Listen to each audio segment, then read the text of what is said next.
જ્યાં ધર્મ ધ્રુજ્યો, જ્યાં પુરુષ શક્તિ નથી આવી, ત્યાં દેશની આબરૂ સ્ત્રી શક્તિએ રાખી છે. બાકી કર્મની ગતિ છે ને એમાં કોઈ છૂટી નથી શકવાનું. વિચાર કરજો, દ્રૌપદીના ચીર લૂંટાતા હતા, ત્યાં કોણ નહોતું? એ દીકરીનો વાંક શું હતો? આખી દુનિયા જાણે છે. કાળના જડબા ઝાલીને ઉભા રાખે એવા પાંડવો હોય, કર્ણ હોય, દુર્યોધન હોય, આ બધાય બેઠા હતા. ભીષ્મ જેવાની બાપુ હાજરી, વશિષ્ઠ અને વિશ્વામિત્ર જેવાની હાજરી, અને એક દીકરીના ચીર લૂંટાતા હોય અને બાપુ અત્યારે મોઢું ન કરી શક્યા હોય તો આ દીકરીનું કર્મ કયું? એક મળદનો દીકરો નીકળ્યો વિકર્ણ, એને દુર્યોધનને કીધું, દુર્યોધન રેવા દે, આ ખોટું છે, આ પાપ છે, આ ન કરાય. પણ એને ખબર હતી કે આની પાસે મારી શક્તિ કે મારું બળ કે મારી બુદ્ધિ કઈ કામમાં આવે એવું નથી. પણ બાપુ સભા છોડીને એક જ મળદનો દીકરો એ એક જ નીકળી ગયો. એમ બાપુ ખોટું થતું હોય ને અહીંયા વિરોધ કરાય, અને અહીંયા આપણા ટાંટિયા ન આવે ને તો હાલતું થઈ જાય. અહીંયા ઉભા ઉભા તાશેરા જોવાય નહીં.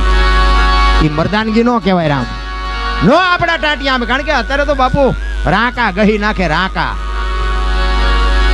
એટલે એને કુણા પડી ગયા છે. અમને ઘણા ગયા દરબાર હોય તારા ઘરનો, એટલે અમારે ઘર ભેગું થવું પડે.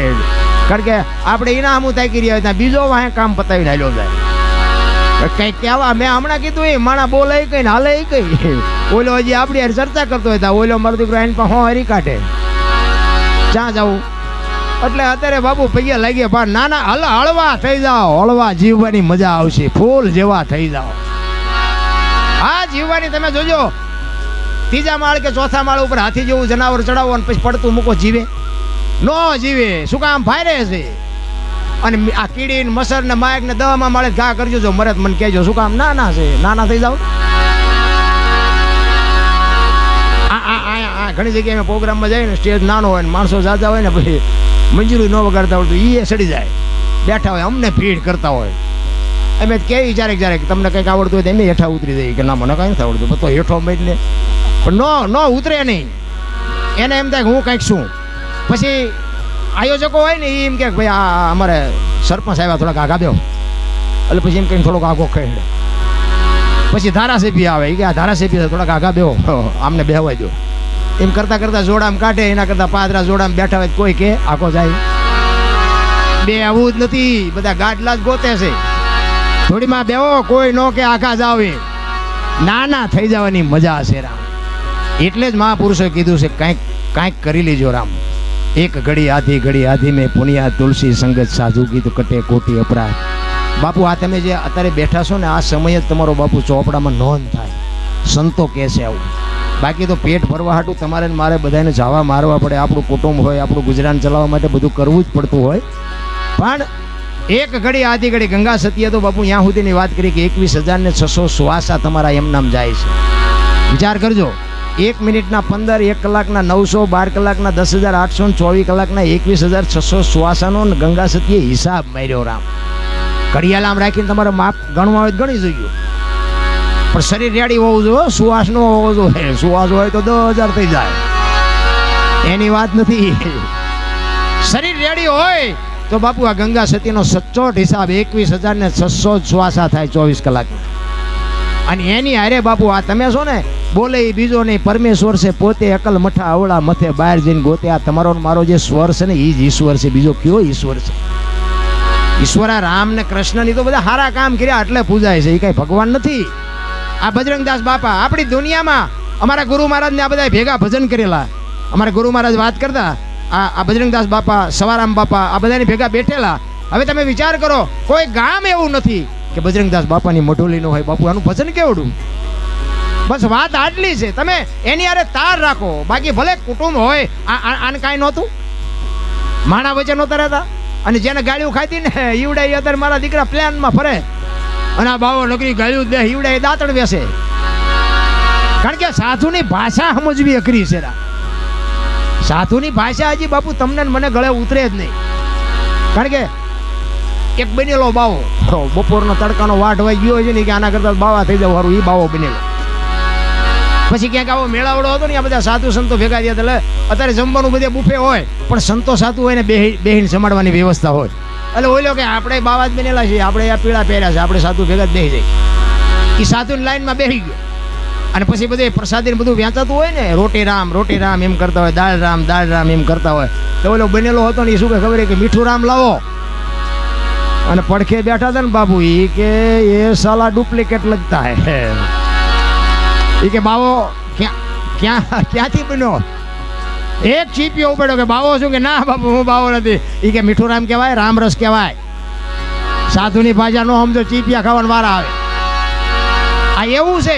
સાધુ ને બાપુ ભગવી ચિત્રી હોય ને સીતારામ કરાય, આગળ ન ઉતરાય. એટલા માટે મહાપુરુષો કીધું, જાતિ ન પૂછીએ સંત કી ને પૂછ લીજીએ જ્ઞાન, પડા રહેન દે મ્યાન કોન ઉઠા લે તલવાર. બાપુ જે લેવાનું છે ને સંતો પાસે, એ બાકી તો અત્યારે જ્ઞાન ને વૈરાગ તો ચારે બાજુ ફાટી નીકળ્યો. આપણને એમ થાય કે આ ભગવાનના ભેગા થી આવેલા.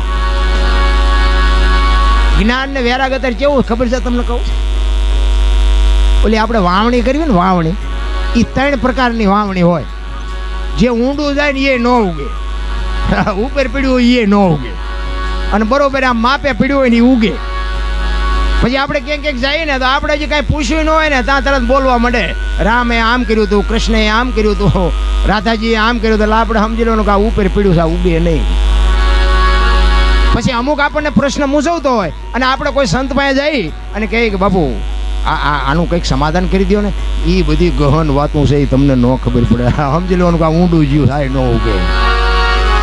વૈરાગ ને ભક્તિ તો બાપુ અત્યારે ચારે બાજુ શિષ્ય બધાય બનાવે, પાટે બધાય કરે. બાપુ આની પરંપરાની હજી ખબર જ નથી માણસ.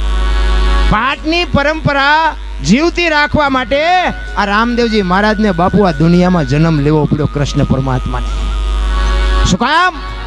કે જેથી બલિરાજામાં પાઠ કર્યો અને બકરી ઊભી ન થઈ, ત્યાંથી બાપુ ઢાંકીને મૂકી દીધું. અને કૃષ્ણ પરમાત્માને વિચાર થયો કે કાલની પેઢી પડશે કે આને પાઠ કહેવાય.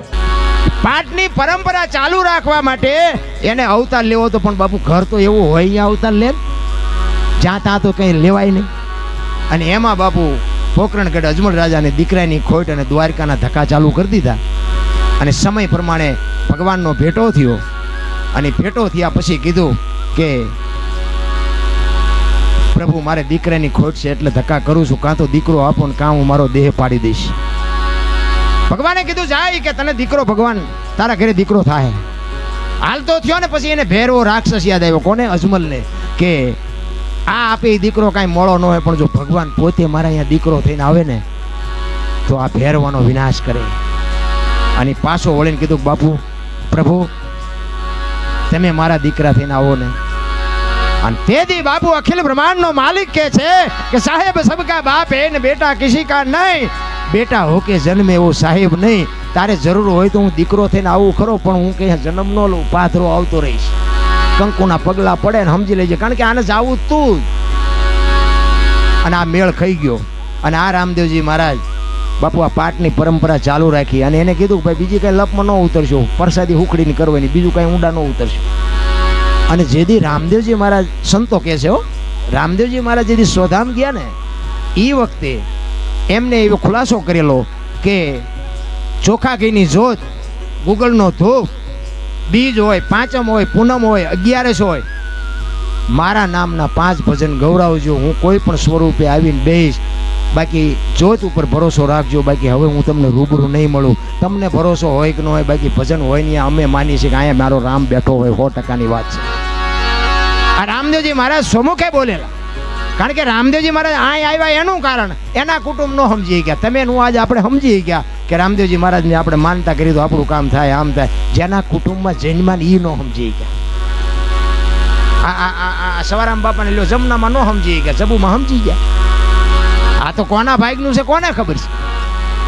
અઘરું છે. એની માટે બાપુ કાંઈક કમાણી હોવી જોઈએ, બાકી એમનામ ન થાય રામ.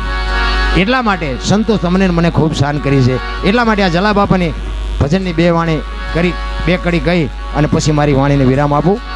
કારણ કે હજી આપણે જુગલમાં બેને સાંભળવા છે, પછી ટાઈમની મર્યાદા પ્રમાણે